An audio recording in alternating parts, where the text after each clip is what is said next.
सच में परिवारवादी पार्टियों का सूरज ढलने लगा है? क्या जनता का मोह भंग हो रहा है? रामपुर और आजमगढ़ में बीजेपी की जीत के बाद सीएम योगी ने दावा किया कि अब जनता परिवारवादी पार्टियों को किसी भी रूप में स्वीकारने को तैयार नहीं है। आज इसी आरोप की सच्चाई को समझने की कोशिश करेंगे। 80 और 90 के दशक वाली पार्टियां हो या आजादी के बाद से कांग्रेस की कहानी, क्या इन पार्टियों के दिन लद गए हैं?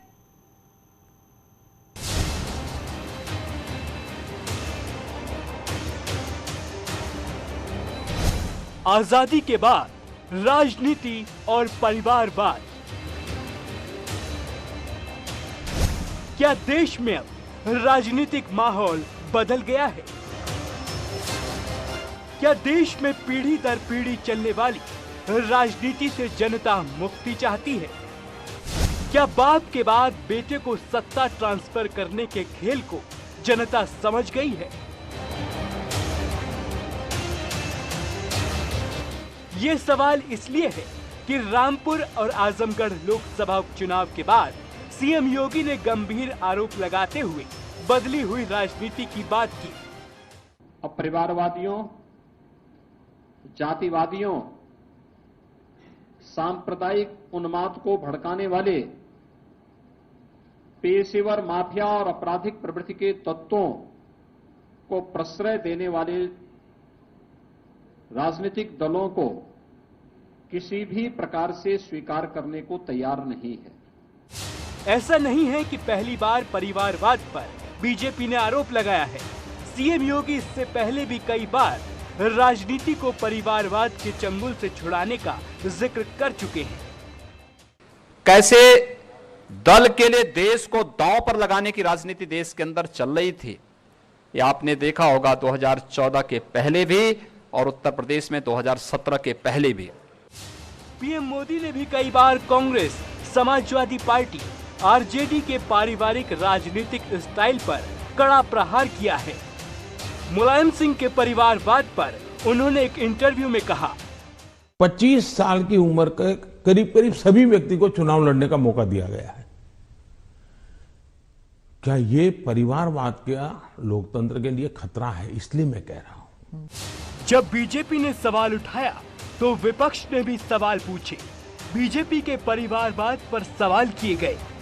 पीएम मोदी से बार बार इस पर जवाब मांगा गया।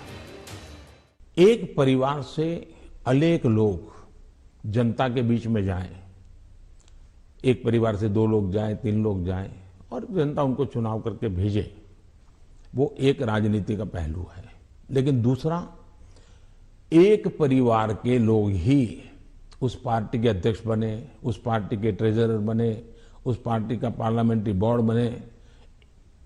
पिताजी अगर नहीं कर सकते हैं तो बेटा अध्यक्ष बने, बेटा नहीं कर सकता है और बूढ़ा हो गया है तो उसका बेटा अध्यक्ष करे, पिता नहीं रहे तो पुत्र करे। ये जो विरासत और वारसा बारिश के रूप में चल रहा है, डायनेस्टी के रूप में चल रहा है, कोई डायनेमिक्स है ही नहीं, ओनली डायनेस्टी। पीएम मोदी ने कश्मीर से कर्नाटक तक, यूपी से लेकर तमिलनाडु तक, बिहार और झारखंड में कांग्रेस और समाजवादी पार्टी के परिवारवाद पर सवाल उठाए। निश्चित तौर पे देश की राजनीति के लिए परिवारवाद एक बहुत बड़ी समस्या है। परिवारवाद जिस तरीके से बहुत पहले दक्षिण के क्षेत्रों में, चाहे वो डीएमके हो, चाहे एडीएमके हो, जयललिता की पार्टी हो या करुणानिधि की पार्टी हो, बड़ा बदनाम रही। लेकिन उसके बाद जिस तरीके से बिहार और उत्तर प्रदेश की राजनीति में लगातार, चाहे वो मुलायम सिंह हो, चाहे वो कांग्रेस हो, चाहे वो बीएसपी हो, इन सभी राजनीतिक दलों ने परिवारवाद की राजनीति करके उन लोगों का हक मारा राजनीति में, जो लोग एक अच्छे लोग राजनीति में आ सकते थे। पीएम मोदी और सीएम योगी ने कई बार मंचों से जनता को इस राजनीति को समझने की अपील की। बार बार परिवारवाद के नुकसान को समझाया गया।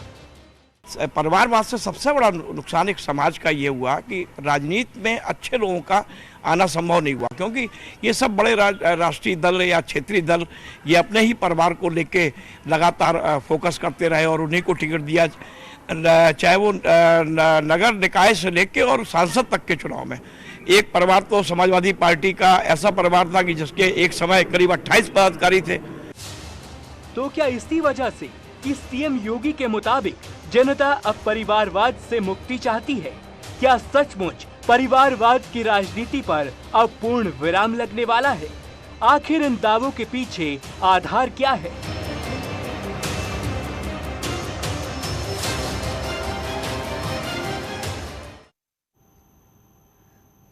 सीएम योगी बिना आधार के दावा नहीं कर रहे। अगर आप विश्लेषण करेंगे तो 2014 के बाद से कई पार्टियों की राजनीति को जनता ने नकार दिया है। राजनीति में जीत हार से ही तय होता है कि जनता किसके साथ है। खास तौर पर उन पार्टियों की साख दांव पर है जिन पर परिवारवाद होने के आरोप हैं।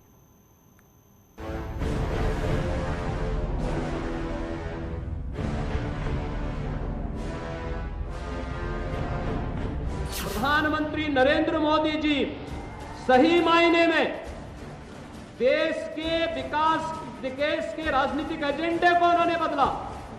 क्या सीएम योगी का दावा सच है?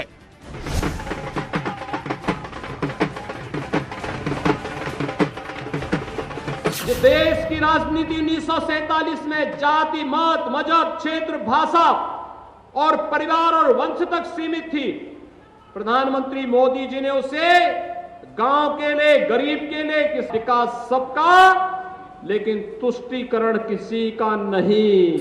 क्या पीएम मोदी ने 8 साल में परिवारवाद की राजनीति के सामने संकट खड़ा कर दिया है? राजनीति के जानकार मानते हैं कि पिछले 8 साल में प्रधानमंत्री मोदी के नेतृत्व में काफी हद तक जातिवाद, परिवारवाद और तुष्टीकरण की राजनीति पर अंकुश लगा है। जो भी दायित्व, जो भी पद मिल रहा है वो अब हेरेटिक नहीं आएगा, अब चैन से होगा। मतलब हम वोटिंग मेजॉरिटी से आएंगे। अब वो जो दायित्व जो था, जो लिगेसी वाला, जो कि पहले से चला आ रहा था कि परिवारवाद की सीमा में कि अगर हमारा कुछ पहले से उसमें हमारा दायित्व है, मतलब हमारे पिता हैं या दूसरे लोग हैं, अब ऐसा प्रतीत नहीं हो रहा है। यूपी में समाजवादी पार्टी 2014 से पहले विधानसभा चुनाव में बीजेपी से काफी मजबूत थी।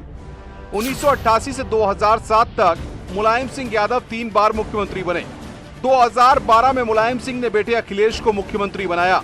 बहुमत की सरकार चलाने वाले अखिलेश यादव के सामने बहुजन समाज पार्टी विपक्ष में थी, लेकिन 2014 में नरेंद्र मोदी के प्रधानमंत्री बनने के बाद से समाजवादी पार्टी की पकड़ ढीली पड़ती गई।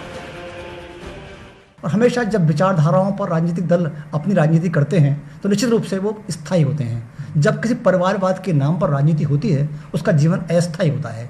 भारत की राजनीति में बड़ा परिवर्तन ये आ रहा है कि सिंपैथी वेव परिवारवाद के समाप्त हुई है और जो लोग काम नहीं कर सकते, जो योग्य नहीं है, जो राजनीति नहीं जानते, उन्हें भारतीय मतदाता ने ठुकराना प्रारंभ कर दिया है।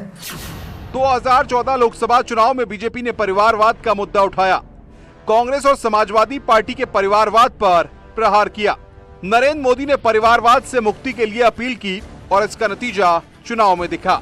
2014 लोकसभा चुनाव में बीजेपी गठबंधन को 73 सीटें मिली। समाजवादी पार्टी को सिर्फ 5 सीटें और कांग्रेस के खाते में 2 सीटें आईं। पीएम मोदी ने एक साथ कांग्रेस और समाजवादी पार्टी की राजनीति को कटघरे में खड़ा कर दिया। इसके बाद कांग्रेस और समाजवादी पार्टी ने एक साथ मिलकर बीजेपी को हराने का फैसला किया। 2017 के विधानसभा चुनाव में एसपी और कांग्रेस मिलकर चुनाव लड़ी। इस चुनाव में बीजेपी के पास कोई चेहरा नहीं था। पीएम मोदी के चेहरे पर चुनाव लड़ा गया और एक बार फिर पीएम मोदी ने दोनों दलों को पटखनी दे दी। 2017 विधानसभा चुनाव में बीजेपी पूर्ण बहुमत के साथ सरकार में आई। एसपी और कांग्रेस के खाते में 54 सीटें आईं। बहुजन समाज पार्टी 19 सीटों पर सिमट गई। इस बात का साक्ष्य है कि मुलायम सिंह यादव के बाद उनके पुत्र को लगातार 2 चुनावों में जो हार हुई है, जो सरकार योगी जी की आई है, इससे सिद्ध होता है कि भारत का मतदाता समझदार हो गया है और वो रिजेक्ट करने लगा है परिवारवाद को। 2019 लोकसभा चुनाव में एसपी ने बीएसपी से गठबंधन किया। जातिगत गठजोड़ के दम पर जीत का दावा किया गया, लेकिन 2019 में भी मोदी अजयी रहे। 2022 के विधानसभा चुनाव में भी एसपी को हार का सामना करना पड़ा। लोकसभा उपचुनाव में भी अपने गढ़ में समाजवादी पार्टी हार गई। रिजल्ट जैसे आजमगढ़ का सीट है, कहते थे कि यादव बाहुल्य क्षेत्र है, वहाँ की सीट यादव की ही होती है, पर मुझे नहीं लगा। अब लग रहा है कि परिवर्तन समाज में हो रहा है। समाज चाहता है सेकुलर व्यू हो, और जो विकास की धारा में सबको साथ आ रहे हैं। समाजवादी पार्टी कई बार कोशिश कर चुकी है। अखिलेश के चेहरे पर 2012 के बाद कोई चमत्कार नहीं हो पाया। ऐसा ही हाल कांग्रेस का भी है। 2014 के बाद कांग्रेस लगातार हार रही है। राहुल गांधी के नेतृत्व में हार मिली, सोनिया के नेतृत्व में भी सफलता नहीं मिल रही है। गठबंधन का प्रयोग भी फेल होता जा रहा है। कांग्रेस अपने राज्यों को भी खोती जा रही है। राहुल गांधी के चेहरे पर जनता ने एक बार भी मोहर नहीं लगाई। राहुल चुनावों में बड़े बड़े वादे करते हैं, लेकिन क्या बात है कि जनता उन्हें मौका नहीं दे रही है। इंदिरा जी के बाद राजीव गांधी भारतीय राजनीति में आए, परिवार के नाम पर आए, सिंपैथी वेव के नाम पर आए। लेकिन राजीव गांधी ने अपने कार्यों से सिद्ध किया कि सिर्फ परिवार से काम नहीं चला करता, परिश्रम करना पड़ता है। लेकिन राजीव गांधी के बाद दुर्भाग्य से गांधी खानदान की प्रतिभा पर एक शक का प्रश्न चिन्ह लगा है। मुझे लगता है कभी कभी भारतीय इतिहास दोहराया जा रहा है। औरंगजेब के बाद लेटर मुगल्स का जो पतन हुआ, इतिहासकार बताते हैं, ऐसा लगता है गांधी परिवार पतन की ओर है।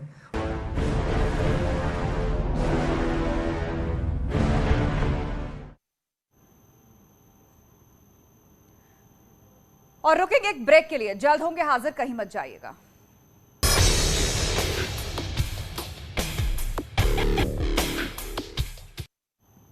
ब्रेक के बाद बढ़ते हैं आगे। केंद्र में इंदिरा गांधी परिवार, जम्मू कश्मीर में अब्दुल्ला परिवार लंबे समय तक सत्ता में रहा। यूपी में मुलायम परिवार, बिहार में लालू, कर्नाटक में देवेगौड़ा और तमिलनाडु में एमके स्टालिन की पारिवारिक राजनीति का बोलबाला रहा। पश्चिमी यूपी में जयंत चौधरी भी परिवार की राजनीति कर रहे हैं, तो महाराष्ट्र में शिवसेना भी इसी राजनीति का हिस्सेदार है। वहीं पर एनसीपी के शरद पवार भी अपनी बेटी को आगे बढ़ा रहे हैं, यानी वारिस को ही सत्ता सौंपने का यह मॉडल है।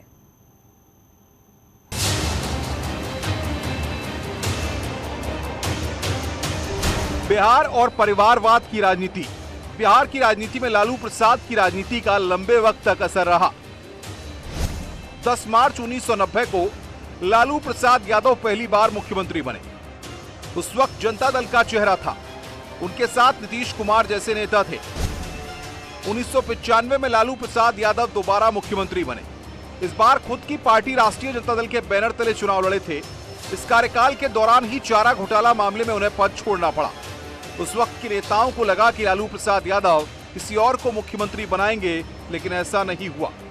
1997 में लालू प्रसाद यादव ने पत्नी राबड़ी देवी को मुख्यमंत्री बना दिया और यहीं से परिवारवाद की राजनीति की शुरुआत हुई।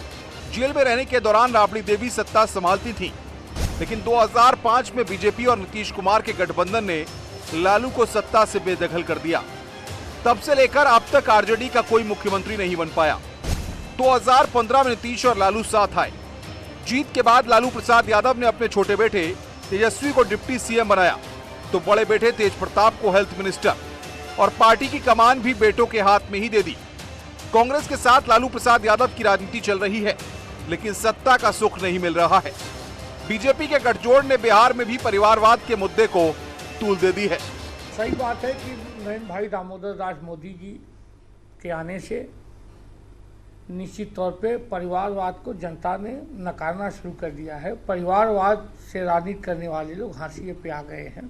चाहे उद्धव ठाकरे का मामला रहा हो, चाहे अखिलेश यादव का हो, चाहे लालू प्रसाद यादव जी का हो, और चाहे अकाली दल का हो, निश्चित तौर पे हम कह रहे हैं। महाराष्ट्र में बाला साहेब ठाकरे की शिवसेना की कमान अब उनके बेटे के हाथ में है। उद्धव ठाकरे ने अपने भाई राज ठाकरे को पार्टी से बेदखल कर दिया, जबकि शिवसेना को खड़ा करने में राज ठाकरे का बहुत योगदान है। बाल ठाकरे के बाद उद्धव ठाकरे शिवसेना प्रमुख हैं। उद्धव के साथ उनके बेटे आदित्य ठाकरे पार्टी में सक्रिय हैं। राजनीतिक विश्लेषक कहते हैं कि उद्धव के बाद शिवसेना की कमान आदित्य ही संभालेंगे, यानी विरासत की राजनीति यहां भी चल रही है।